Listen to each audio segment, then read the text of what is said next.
이제 일어나셔서 우리를 불러 예배케 하신 하나님께 사도신경으로 신앙 고백하겠습니다. 나는 전능하신 아버지 하나님 천지자를 믿습니다. 나는 그의 유일하신 아들 우리 주 예수 그리스도를 믿습니다. 그는 성령으로 잉태되어 동정녀 마리아에게서 나시고 본디오 빌라도에게 고난을 받아 십자가에 못 박혀 죽으시고 장사된 지 사흘 만에 죽은 자 가운데서 다시 살아나셨으며 하늘에 오르시어 전능하신 아버지 하나님 우편에 앉아 계시다가 거기로부터 살아있는 자와 죽은 자를 심판하러 오십니다. 나는 성령을 믿으며 거룩한 공교회와 성도의 교제와 죄를 용서받는 것과 몸의 부활과 영생을 믿습니다. 아멘. 방에 스피커가 좀 꺼져 있는 것 같은데 콘센트를 꽂고 좀 켜주셨으면 좋겠습니다.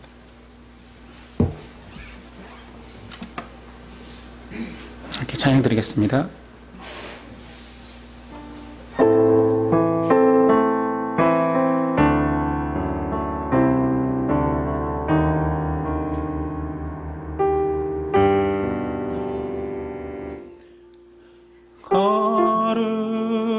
거룩하신 하나님 주께 감사드리세.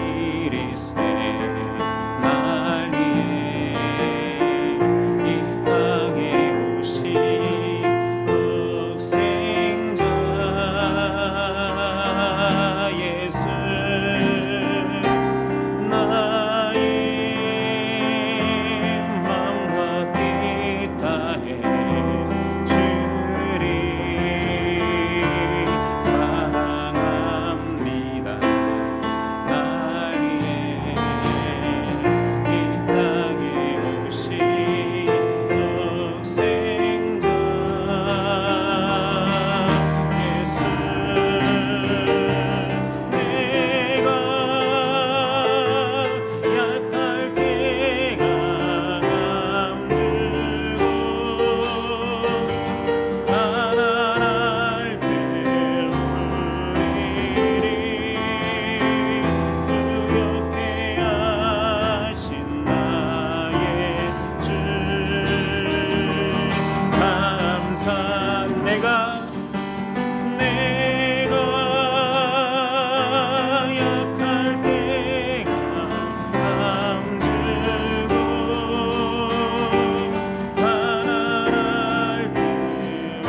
상한 자를 마음이 상한 자를 고치시는 주님 하늘의 아버지 날 주관하소서 주의 길로 인도하사 자유케 하소서 새 일을 행하사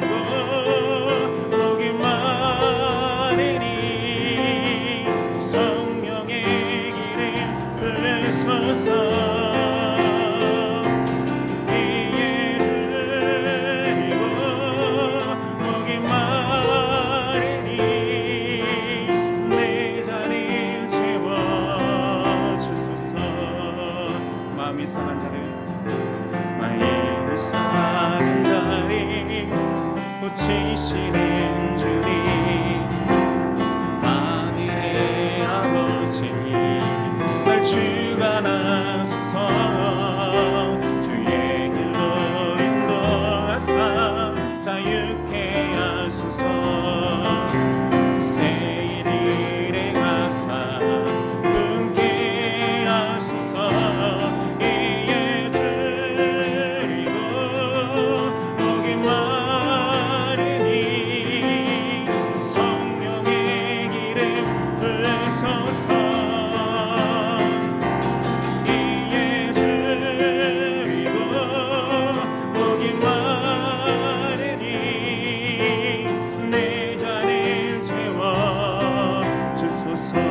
성령으로 채우사 성령으로 채우사 주보게 하소서 주의 임재 속에 은혜 알게 하소서 저 뜻대로 살아가니 세상 끝날까지 나를 믿으시고 새날 열어주소서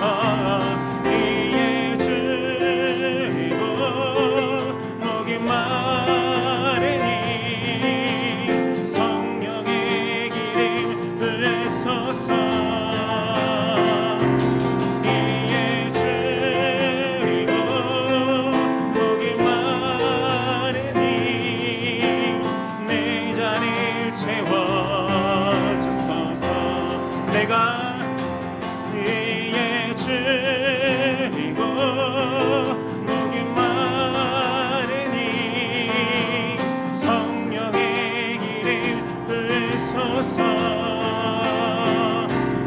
의의 주이고 목이 마르니 내 잔을 채워주소서 의의 주이고 이에 주이고 목이 마르니 성령의 길에 불서서 이에 주이고 목이 마르니 내 자리를 채워주소서.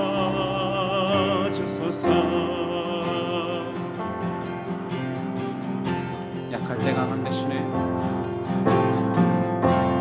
약할 때 강함 되시네 나의 보배가 되신 주 나의 모든 것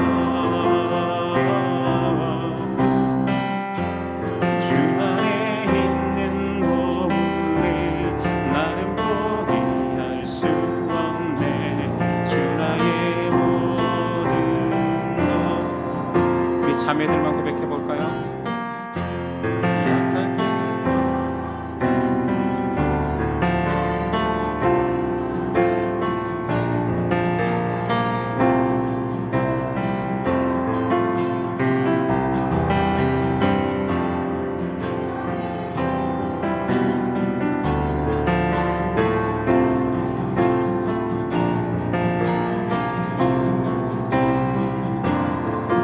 형제들이 고백합니다. 약할 때 강함 되시네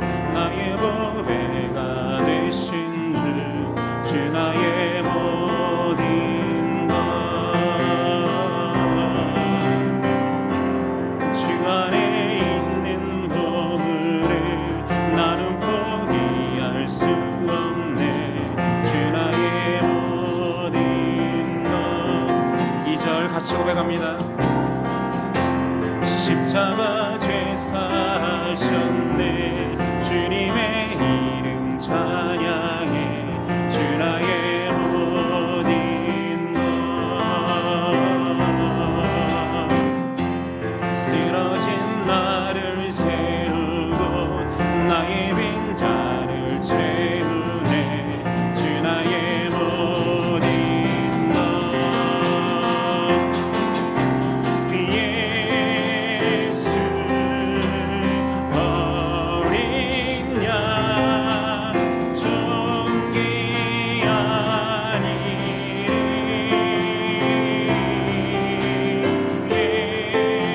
예수 어린 양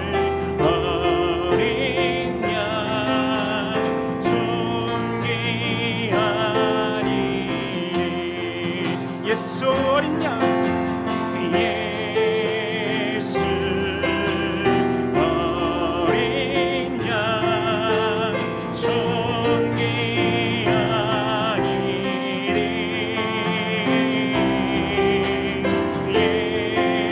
예수 어린 양 존귀하니. 예수 어린 양. 예수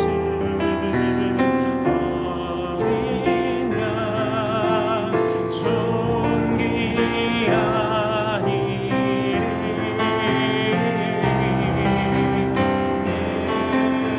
예수 어린 양 존귀하니. 우리 큰 목소리로 고백해. 예수 어린 양 존귀하니.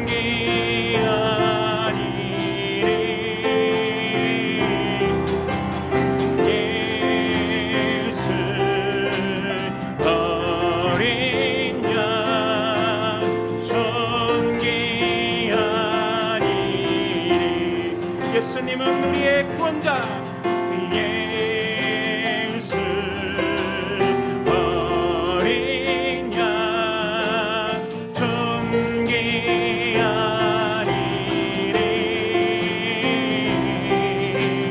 예수 어린 양 존귀하니.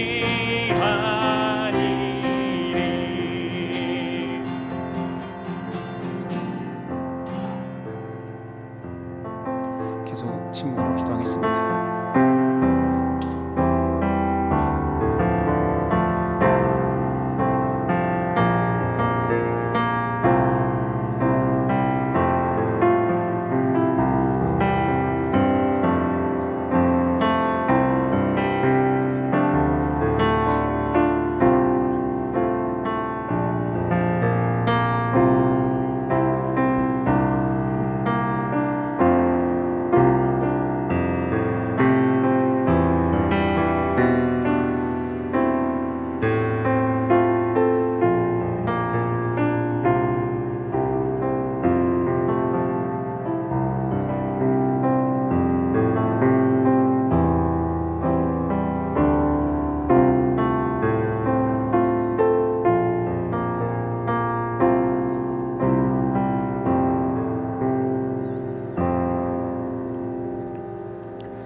사랑하는 아버지, 오늘도 우리를 초대하신 하나님의 은혜에 감사드립니다.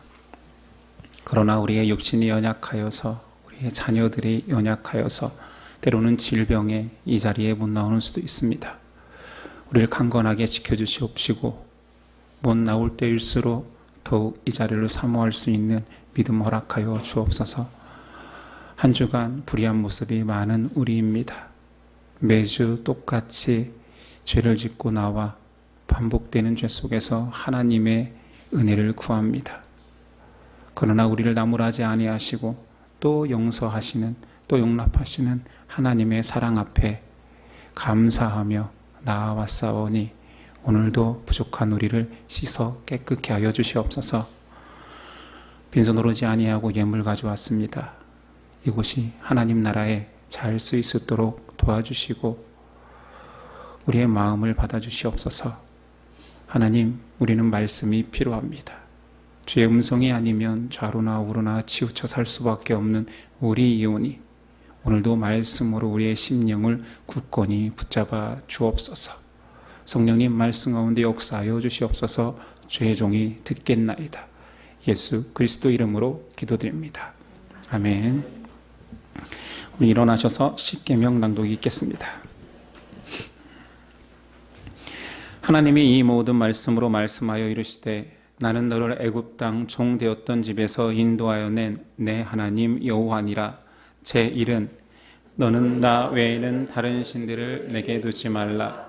제2는 너를 위하여 새긴 우상을 만들지 말고 또 위로 하늘에 있는 것이나 아래 땅에 있는 것이나 땅 아래 물속에 있는 것에 어떤 형상도 만들지 말며 그것들에게 절하지 말며 그것들을 섬기지 말라.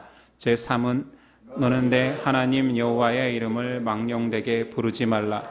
제4는 안식일을 기억하여 거룩하게 지키라. 제5는 내 부모를 공경하라. 제6은 살인하지 말라. 제7은 간음하지 말라. 제8은 도둑질하지 말라. 제9는 내 이웃에 대하여 거짓 증거하지 말라. 제10은 내 이웃의 집을 탐내지 말라. 예수께서 이르시되 내 마음을 다하고 목숨을 다하고 뜻을 다하여 주 너의 하나님을 사랑하라 하셨으니 이것이 크고 첫째 되는 계명이요 둘째도 그와 같으니 내 이웃을 내 자신같이 사랑하라 하셨으니 이 두 계명이 온 율법과 선지자의 강령이니라. 아멘. 오늘 우리에게 주시는 하나님의 말씀은 사사기 3장 12절에서 30절까지입니다.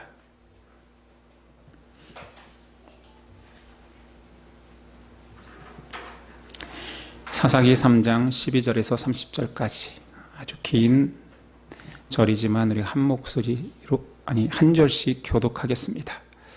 3장 12절입니다. 이스라엘 자손이 또 여호와의 목전에 악을 행하니라. 이스라엘 자손이 여호와의 목전에 악을 행함으로 여호와께서 모압 왕 에글론을 강성하게 하사 그들을 대적하게 하시며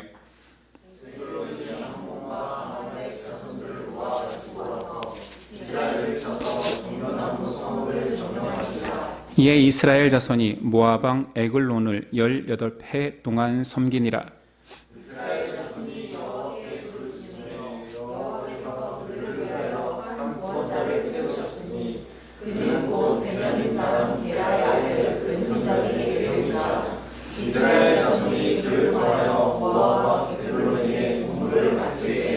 에훗이 길이가 한 규빗 되는 좌우에 날선 칼을 만들어 그의 오른쪽 허벅지 옷 속에 차고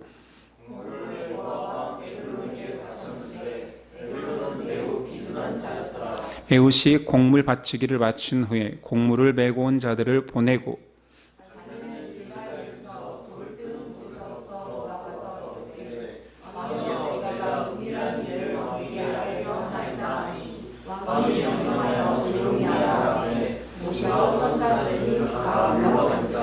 에훗이 그에게로 들어가니 왕은 서늘한 다락방에 홀로 앉아 있는 중이라. 에훗이 이르되 내가 하나님의 명령을 받들어 왕에게 아랠 일이 있나이다 하매 왕이 그의 좌석에서 일어나니 에훗이 왼손을 받쳐 그의 오른쪽 허벅지 위에서 칼을 빼어 왕의 몸을 찌르매 칼자루도 나를 따라 들어가서 그 끝이 등 뒤까지 나갔고 그가 칼을 그의 몸에서 빼내지 아니하였으므로 기름이 칼날에 엉겼더라.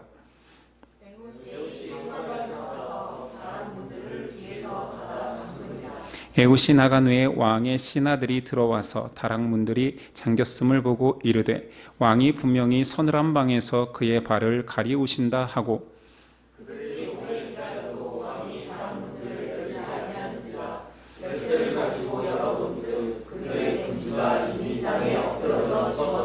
그들이 기다리는 동안에 에훗이 피하여 돌 뜨는 곳을 지나 스이라로 도망하니라.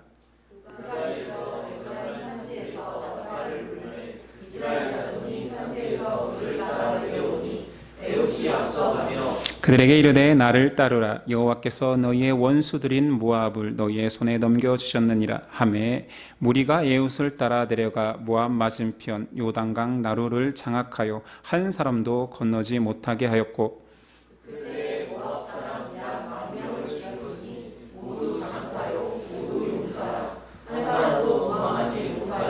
함께 있습니다. 그날에 모압이 이스라엘 수하에 굴복함에 그 땅이 80년 동안 평온하였더라. 아멘. 말씀의 제목은 왼손잡이 에훗.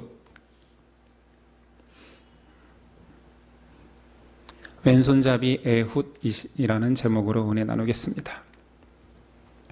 우린 사사기를 나누고 있습니다. 사사기 두 번째 사사로 에훗이 등장합니다.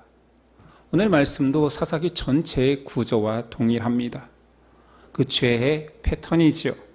은혜를 망각하고 불순종하여 우상 숭배하는 이스라엘, 그리고 하나님의 심판이 있고 그들은 살려달라 부르짖습니다. 하나님이 다시 사사를 보내 구원하시고 그러나 이스라엘은 또다시 재타락하는 이 반복된 구조가 그대로 나옵니다.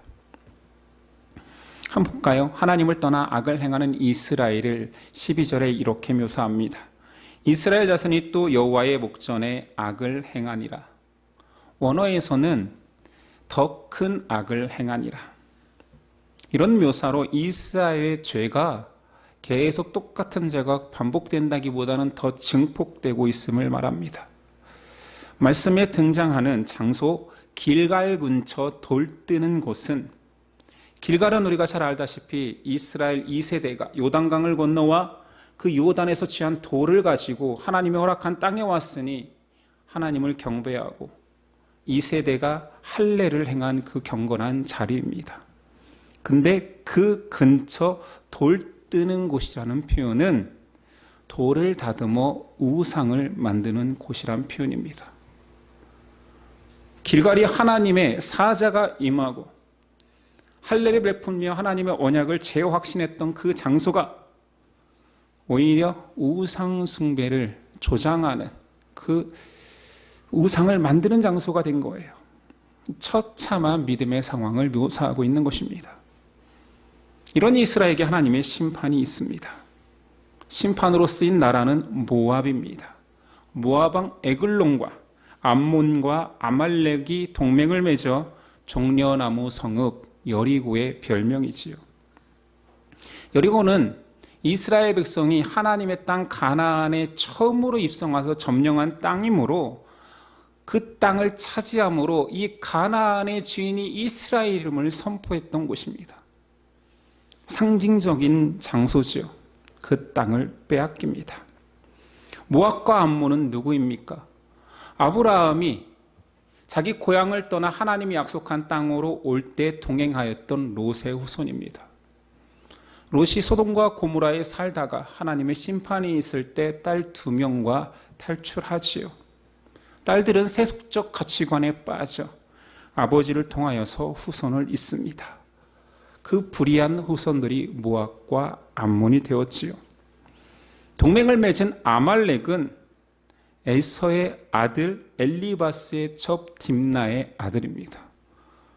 복잡한 것 같지만 결국은 에서의 후손이라는 것은 아브라함의 후손입니다. 출애굽한 이스라엘이 광야에서 첫 공격을 받은 그 공격한 백성이 아말렉이었죠. 하나님이 그때 연약한 형제를 치료하는 저들을 진멸하라 명령했던 그 나라입니다. 하나님이 기업으로 주신 그 땅에 와서 주인 행세를 해야 되는데 오히려 섬멸당해 이방 민족의 종으로 전락된 상태입니다. 이것이 하나님의 심판이지요. 이제 패턴을 알겠죠. 이스라엘이 이제 뭘 하겠습니까? 부르짖습니다. 하나님은 그 무엇을 하실까요? 다 알잖아요. 한 구원자 사사를 택하여 이스라엘을 그 압제 가운데서 구원하십니다. 구원 이후에 태평성대가 이루어지고 그럼 또 이스라엘은 무엇을 할까요? 받습니다. 다시 불순종의 백성이 됩니다. 이것이 사사기 전체의 주제로 모든 사사 속에서 계속 반복되는 이유는 사람이 망각하기에 인간은 은혜를 망각하고 반복적으로 죄를 짓는 존재임을 폭로하고, 하나님은 그런 인간이라 할지라도 끊임없이 지속적으로 반복적으로 하나님의 구원의 은혜를 허락하신다. 이것입니다. 오늘 말씀에는 사사 에웃이 등장합니다. 18년 동안 모압 에글론의 압제에서 구원할 자로 하나님이 택한 사사지요. 15절, 이스라엘 자손이 여호와께 부르짖음에 여호와께서 그들을 위하여 한 구원자를 세우셨으니 그는 곧 베냐민 사람 게라의 아들 왼손잡이 에웃이라. 에웃을 수식하는 가장 독특한 단어가 하나 있으니 왼손잡이입니다. 왜 쓰시고 그 많은 표현들이 있는데 왼손잡이를 기록했을까요? 에웃은 베냐민 지파입니다. 우리 배워서 알지만 베냐민의 뜻은 베논이 슬픔의 아들, 그 어미가 나를 낳으면서 죽을 것 같으니까 슬픔의 아들이라 지어달라고 했는데 결국 어미는 죽은 다음에 아버지가 그래 능력의 아들로 이름을 바꾸자. 베냐민 오른손의 아들입니다. 지파 이름이 오른손의 능력의 지파인데 왼손잡이 에웃이 등장하는 거지. 동서양을 막론하고 왼손잡이는 터부시됩니다. 무시의 대상이 되죠. 심지어 우리말 오른손은 오른손, 이 손이 옳다라는 거예요. 바른 손이라는 것이요. 항상 왼손을 쓰는 사람들은 쓸모없는 존재로 여겨받아 왔습니다. 동서양 공의. 역사 속에서 왼손을 장려하던 때도 있었습니다. 공성전을 치르던 때. 성을 한번 떠올려 봅시다. 그 성을 차지하려면 성 위에서 활을 쏘는 궁병을 제압해야 성을 차지할 수 있습니다. 높은 곳에 있죠. 막루까지 올라가는데, 자, 다들 오른손잡이 장수들이 점령하려고 올라가는데 계단을 나선형으로 만듭니다. 오른손잡이니 밑에서 볼 때 위로 올라갈 때 반시계 방향으로 나선이 형성되어 있으면 칼이 계속 벽에 부딪힙니다. 그렇지만 위에서 볼 때에는 시계 방향이에요. 마음껏 휘둘러 올라오는 적들을 물리칠 수 있지요. 그래서 공성전을 위해서 특별히 왼손잡이 병사들을 육성하던 때도 있습니다. 그런 때가 아닌 이상은 모두 다 왼손잡이들은 터부시 되었습니다. 그런데 그 왼손잡이를 기록하고 있는 거예요. 심지어 성경에 왼손잡이라고 번역된 그 말은 원어에서는 오른손을 못 쓰는 자 에웃입니다. 그러니까 너무 쉽게 번역했죠. 오른손을 못 쓰니 왼손잡이다. 곡물을 바치러 에웃과 백성들이 에글론을 독대하는데 에웃의 모습이 딱 봐도 별론 거예요. 무시할 만한 거예요. 그러니 에웃이 에글론 왕을 독대하는데도 불구하고 몸수색을 하지 않습니다. 칼을 차고 있었잖아요. 무시할 만한 거죠. 저런 사람으로 왕이 해함받지는 않을 거라고 여겼고, 또한 독대를 요청하는 에웃에게 에글론이 모든 신하들을 물립니다. 벌써 모습에서 이가 나를 해할 수는 없다라는 확신이 있을 정도였다면 우리가 추측하건대 그는 단순히 왼손을 쓰는 자가 아니라 오른손을 못 쓰는 자 에웃은 오른손이 없을 가능성이 큰 거지요. 장애인입니다. 그러니 왕도 신하들도 에웃을 그렇게 무시했겠지요. 성경이 이렇게 한 수식어를 꼭 기록해서, 그것도 좋은 의미도 아닌 왼손잡이, 오른손을 못 쓰는 자 에웃을 기록한 이유가 있고, 그 의도가 강하게 보이지 않습니까? 구약 이스라엘 백성은 하나님이 보내시는 한 사람에 의해서 그 민족적 구원이 완성될 거라 믿었습니다. 그게 메시아 대망 사상이라고 계속 언급했지요. 근데 그 한 사람을 묘사하는 성경 내용, 선지자들의 선포는 이렇습니다. 이사야 53장 3장 2절이 합니다. 그는 주 앞에서 자라나기를 연한 순 같고 마른 땅에서 나온 뿌리 같아서 고운 모양도 없고 풍채도 없은즉 우리가 보기에 흠모할 만한 아름다운 것이 없도다. 그는 멸시를 받아 사람들에게 버림받았으며 강고를 많이 겪었으며 질고를 아는 자라. 마치 사람들이 그에게서 얼굴을 가리는 것 같이 멸시를 당하였고 우리도 그를 귀히 여기지 아니하였도다. 이사야가 예언한 한 사람 그 메시아 표현입니다. 처참하지요. 그냥 볼품없다 정도가 아니라 사람들이 눈을 가린대요. 아우, 저거 뭐야? 저거 치워. 설마 이런 사람이 메시아일까 하는 정도라는 거지요. 누가 보기에도 장수와 같고 누가 보기에도 구원자 같은 모습으로 등장하지 않는다라는 것입니다. 요한복음 1장에도 이런 기록이 있지요. 빌립이 나다나엘에게 예수님을 소개하는 장면입니다.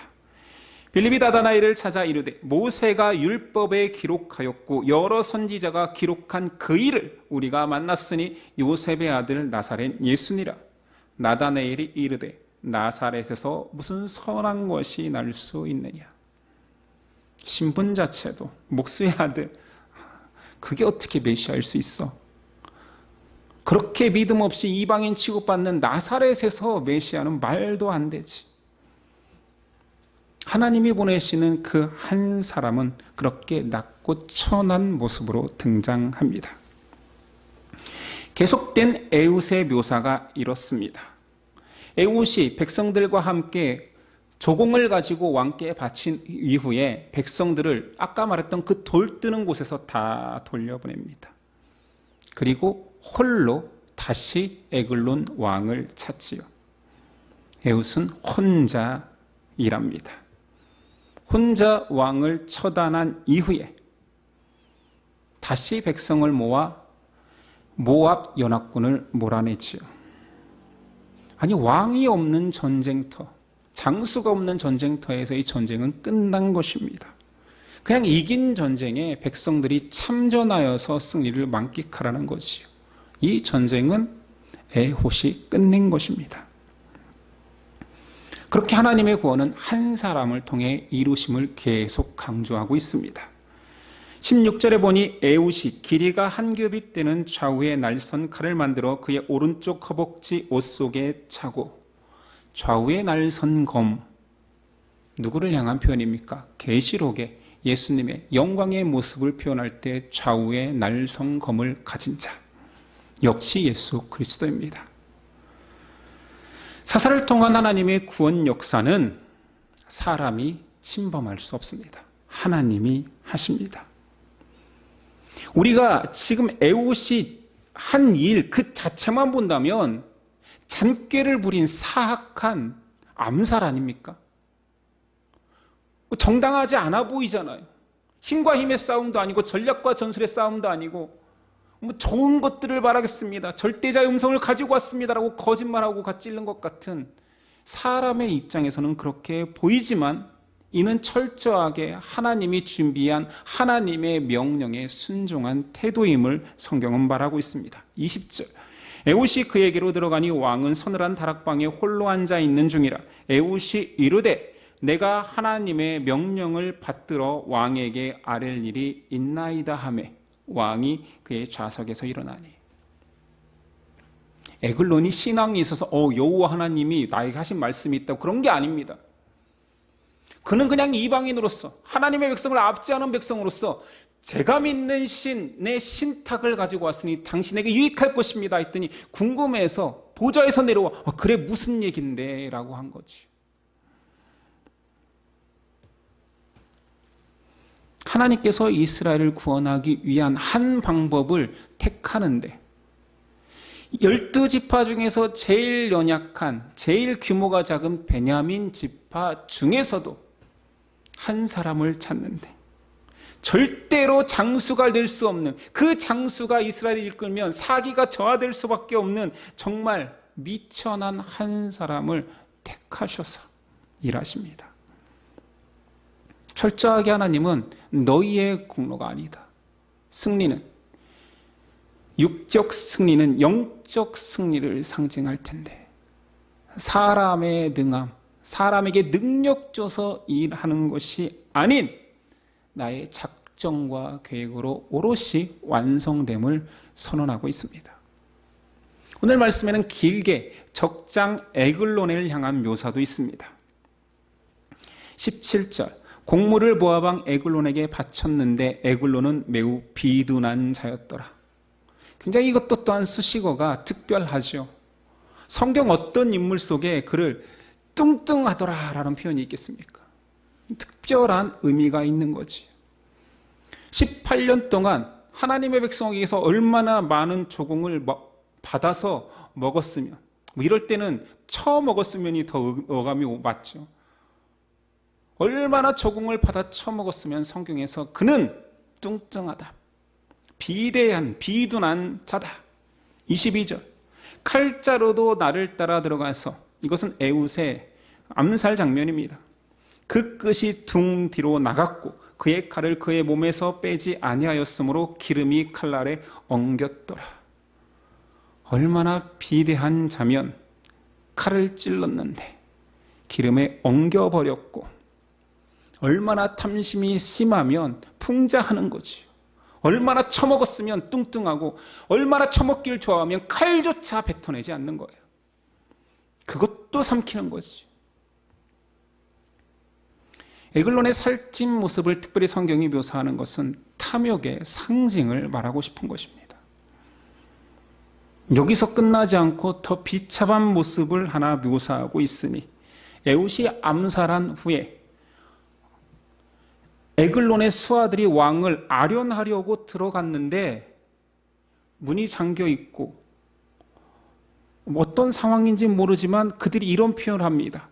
그의 발을 가리우시는 것 같다, 나가자. 이것은 여러분들이 아무리 묵상해도 뜻을 알아낼 수 없습니다. 주석에 히브리인들의 관용적 표현 속에 왕이 변을 보신다라고 표현하면 좀 왕에 대한 불경 같잖아요. 그래서 왕이 발을 가리우신다라는 것은 대변을 보고 계신다, 이런 표현입니다. 에웃의 칼에 찔린 왕이 배가 터져서 대소변이 쏟아졌거나, 아니면 죽음에 이른 에글론이 배설물을 쏟아내서 그 공간에 악취가 나기 시작한 거지요. 그런 신하들이 들어갔다가 왕께서 그의 발을 가리우시나 보다 하고 다시 나갔던 것입니다. 왜 성경은 적장의 죽음을 이렇게까지 묘사할까요? 처참한 모습이잖아요. 몸에 있는 그 대소변을 다 쏟아내고 그 지방이 가득한 그것이 칼에 엉겨붙고, 모압은 하나님께서 이스라엘을 징계하시기 위한 도구로 준비하셨습니다. 징계의 매로 사용하셨지요. 하나님이 사용했다 하더라도 불의한 자의 심판은 분명히 있다라는 것입니다. 지금 믿는 자를 징계하고 때로는 고난에 빠뜨리는 존재가 있으니 사탄 아닙니까? 하나님은 남겨두십니다. 징계의 매로 사용하기 위하여서. 그러나 도구가 사용 임무가 끝나면, 도구의 사용 출처가 끝나면 하나님의 엄중한 심판이 있고 그것이 마지막 날 이루어집니다. 하나님은 공의의 하나님이십니다.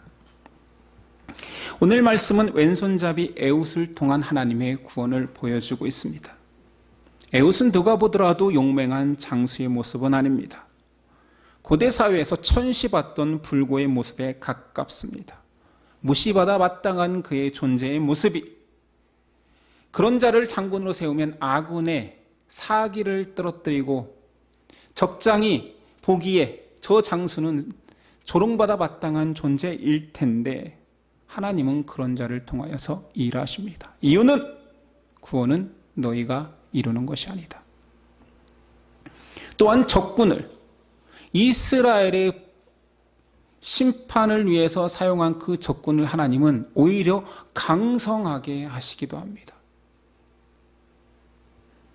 그 모든 것들이 하나님의 섭리인 거지요. 볼품없는 그 한 사람이 하나님의 구원을 이룬 이후에 이스라엘은 약간 분위기가 달라집니다. 왼손잡이를 더 이상 천시하지 않나 봐요. 사사기 20장 16절에 보니 이 모든 백성 중에서 택한 700명은 다 왼손잡이라. 이런 말이 있는 것도 좀 재밌지 않습니까? 앞에서의 왼손잡이는 오른손을 쓰지 못하는 장애 있는 자다라 표현했는데 뒤에는 아예 베냐민 지파에 700명이나 되는 왼손잡이, 돌 던지는 자들, 물매로 돌을 던지면 조금도 틀림이 없는 자들이더라. 현대적으로 표현하면 이런 자들 있잖아요. 왼손잡이 투수, 돌 던지는 자들이니까.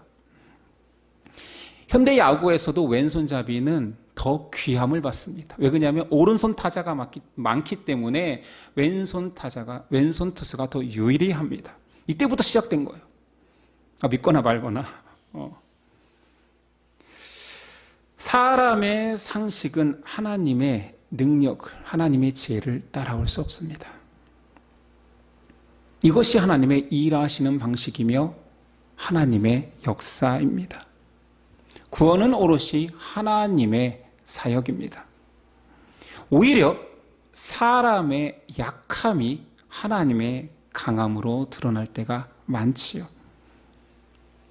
우리는 자꾸 하나님의 백성, 구원의 백성이 된 이후부터 뭔가 성취를 드려 하나님께 나아가려고 합니다. 하나님이 원하시는 것은 하나님을 의지하느냐 따르느냐, 그 은혜를 기억하느냐가 더 먼저임에도 말입니다. 하나님은 지극히 연약한 그 한 사람을 찾으십니다. 내가 아무것도 아닙니다라고 고백하는 그를 통해서 일할 때 하나님이 다 하셨습니다가 나오기 때문이지요. 이것은 다만 사사기에서만의 주제는 아닙니다. 우리 창세기에서 영적 차자법칙 기억나십니까?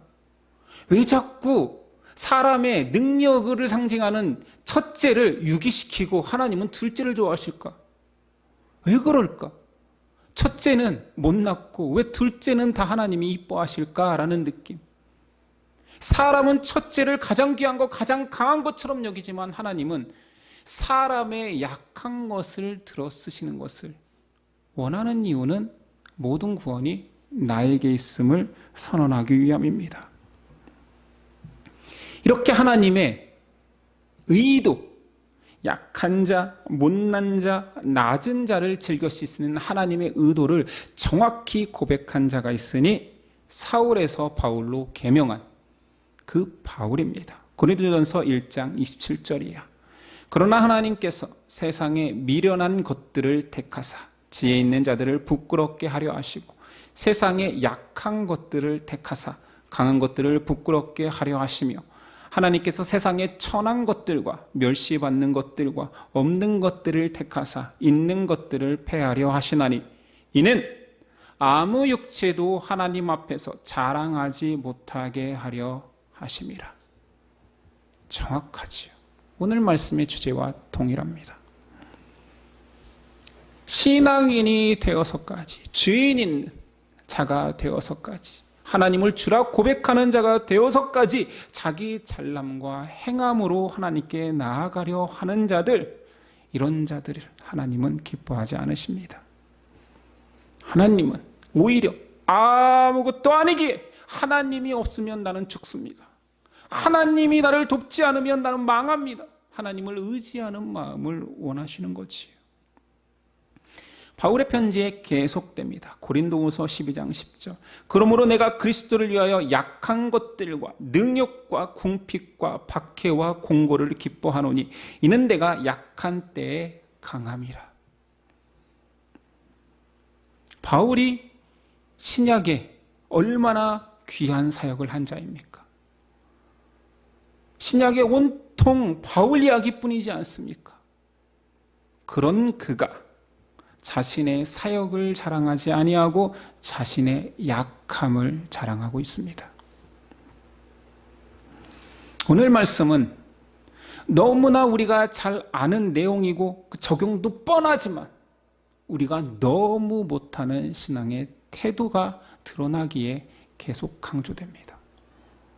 그리고 이 강조는 사사기 끝날 때까지 계속됩니다. 왜냐하면 자꾸 사람은 그것을 망각하거든요. 사람의 구원은 오로지 하나님의 일이고 하나님의 역사입니다. 우리가 할 수 있는 것은 그 은혜에 감격하는 것이며 그 은혜를 망각하지 않는 것, 기억하고 찬양하고 고백할 수 있는 것이 가장 아름다운 것입니다. 은혜를 보답하기 위해서 무언가를 한다고 할 때마다 사람은 커지기 시작합니다. 보답했다라고 생각합니다. 최소한의 보상을 내가 하고 있으니 제가 더 이쁘지요라고 말합니다. 그러면서 그 은혜는 점점 망각되는 거지. 물론 하나님의 은혜를 기억하는 자가 보답하고 싶어하는 마음들이 생기는 것을 가짜라 할 수는 없습니다. 그런데 이 교만한 인간 것들은 하나님께 뭔가를 하면 할수록 그 은혜가 희석된다라는 거지. 그런 존재임을 찾고 있는다라는 것입니다. 이 진정한 하나님이 받으시고 싶어하는 예배는 상한 심령, 하나님 앞에서 겸손하고 미천한 자입니다라는 고백입니다.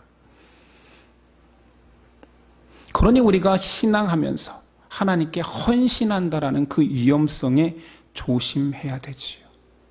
무엇을 헌신한단 말입니까? 그리고 여러분, 우리가 할 수 있는 헌신이라는 것이 정말 아름다운 헌신이 있을 수 있습니까? 아니, 그리스도께서 하신 헌신에 비할 수 있습니까? 저 집안에 다 목사입니다. 제 친구는 다 목사입니다. 그런데 그렇게 헌신이 정말로 막 뼈저리게 이쁘고 아름답고 감동적인 사람 별로 없습니다. 거의 없다고도 과언이 아니지. 그런데 무슨 헌신을 하겠다라고, 무슨 하나님을 한다고 목에 힘을 주고, 참 우습습니다. 신앙인이 고백은 그렇게 하지 않아요. 겸손하게 고백하는 것 같습니다. 그런데 그 심령을 들여다보면 인생 가장 귀한 것들을 이루어 하나님께 드리려고 합니다. 비대한 에글론으로 하나님께 영광 돌리려고 하는 거예요. 그 기름이 그득그득해서 자기 안에 가득 차 있는데 아닌 것처럼 예배드리고 헌금하고 선교 나가고 그런 것처럼 묘사하지. 자신 안에는 비대한 기름이 꽉 차 있으면서. 아닙니까? 저만 그렇게 시니컬하게 신앙인을 봅니까? 약함을 고백하는 신앙인 되십시오. 없는 것이 너무 많습니다. 부족합니다. 고백하는 그 고백 속에 하나님의 은혜가 임할 수 있지요. 이것도 있고 저것도 있고 저는 힘도 있고 능력도 있고 할 수 있는 게 너무 많으니 하나님 필요한 거 있으면 말씀하세요. 제가 해드리겠습니다. 웃기지도 않습니다. 만군의 주인 앞에서 나의 오른손을 들여 하나님께 영광 돌리려고 합니다. 하나님이 원하시는 것은 그 너의 제일 약한 그 왼손을 쓰시고자 하시는데, 하나님의 백성은 그리스도를 닮는 게 마땅하지요. 그리스도께서 이 땅에 오신 이유는 많은 사람을 섬기려 하고 그렇게 목적을 아예 정하셨습니다. 내가 이 땅에 온 것은 섬기러 왔어. 섬김의 왕 예수의 백성이라면 그의 모습은 낮은 것이 당연하지요. 예수님이 낮추셨는데, 주인이 몸을 낮추셨는데 그의 정들이 몸을 세운다. 부끄러운 것입니다. 이스라엘이 자신의 죄악됨을 고백하고 부르짖는 거, 저 인간들 또 저러네. 그럼 죄를 짓지 말던가, 울지를 말던가. 저 울음은 가짜야. 네, 맞습니다. 복임의 눈물은 가짜였습니다. 그러나 그 눈물의 농도, 뜨거움과 차가움을 하나님은 판단하지 아니하고 그냥 사사를 보내어 구원하신다니까요.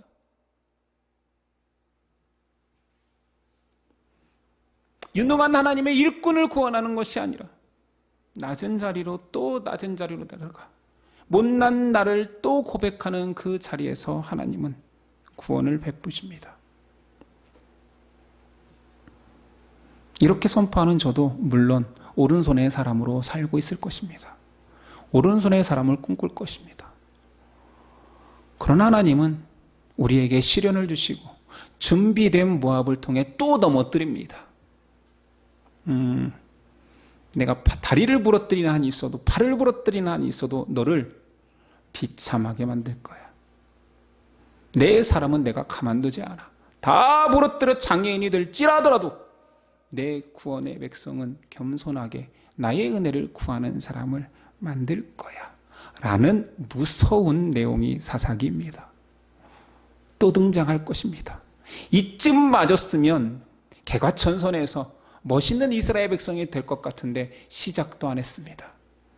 두 번째 사사에서도 쳐맞고 울며 매달리는 이스라엘이 나오듯 우리가 맞을 매는 아직도 많이 남았습니다.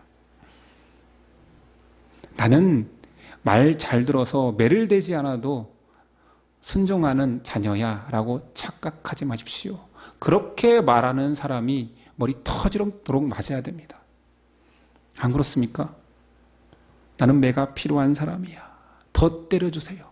이 정도 갖다는 안 돼요. 죽도록 때려주세요. 이런 사람이 좀 가능성이 보이는 것입니다. 그 고백을 바울이 한 거예요.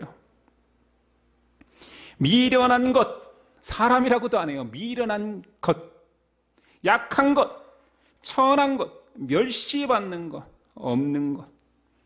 이것이 될 때, 내가 아무것도 아닌 것이 될 때 내 안에 놀라운 성령이 역사하기 시작한다. 이 고백을 드린 거잖아요.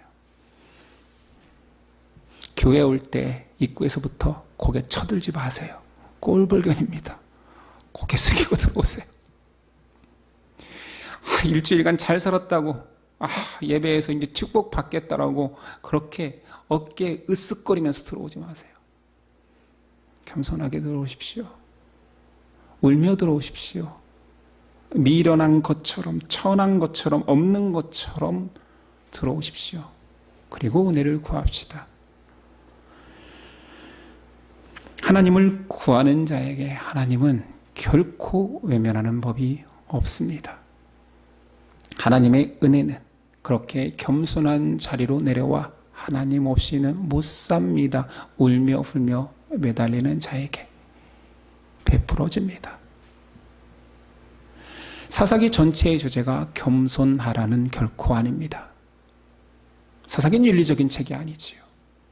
하나님이 하신다입니다. 그 하나님의 놀라운 구원을 망각하는 너희는 교만해지는구나, 비대해지는구나, 뭔가 하는 척 착각하는구나라고 말할 뿐인 거지요. 하나님이 오늘도 우리를 구원하시고 오늘도 우리를 그 구원의 백성을 고백하고 찬양하는 자리로 불러주셨습니다. 그 은혜를 망각하지 않는 저와 여러분 됩시다. 기도하겠습니다. 주님 감사합니다.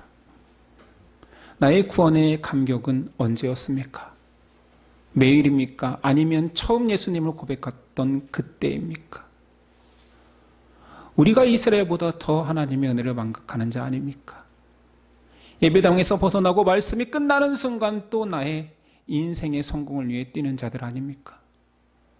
내 인생에 하루 속에 하나님은 어디 계십니까?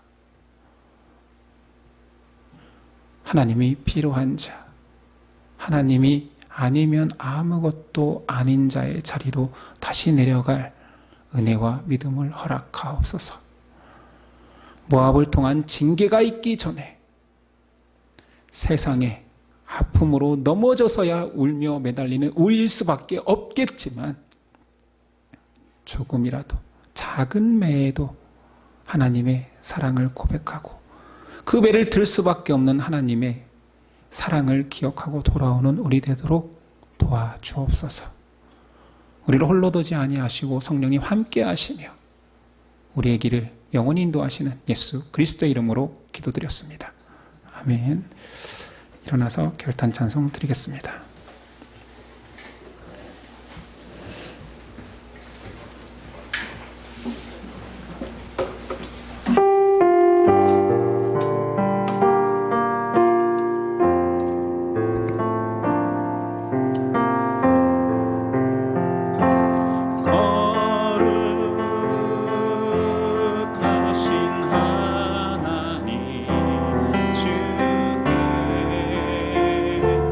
감사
나의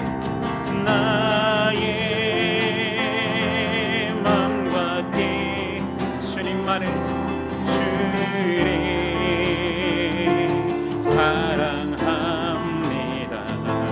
날 위해 이 땅에 오신 독생자 예수 내가 약할 때 강함 주고 가난할 때 우리를 의롭게 하신 나의 주 감사 내가 약할 때 강함 주고 가난할 때 우리를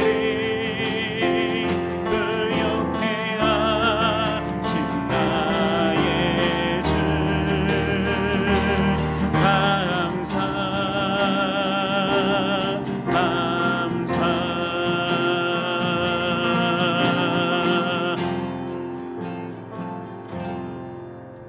기도하겠습니다.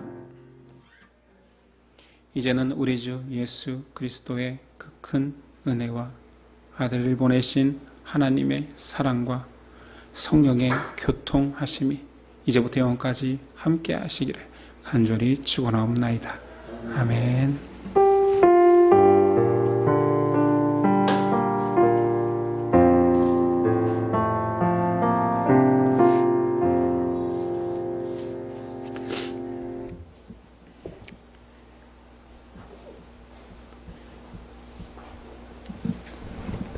자, 옆 사람과 인사했으면 좋겠습니다. 너무 설로파하지 말고 이 인사를 나누었으면 좋겠습니다. 못나도 괜찮습니다. 네, 하나님이 함께 하십니다. 좀 순화했어요. 더 심한 말을 할까 하다가 참았습니다. 오늘 오후는 서그룹으로 있겠습니다. 지금 뭐 환절기여서 그런가요? 아이들과 우리 멤버들이 많이들 아프네요. 건강관리 잘 하시고 한 주간 승리하십시오. 예배를 마치겠습니다.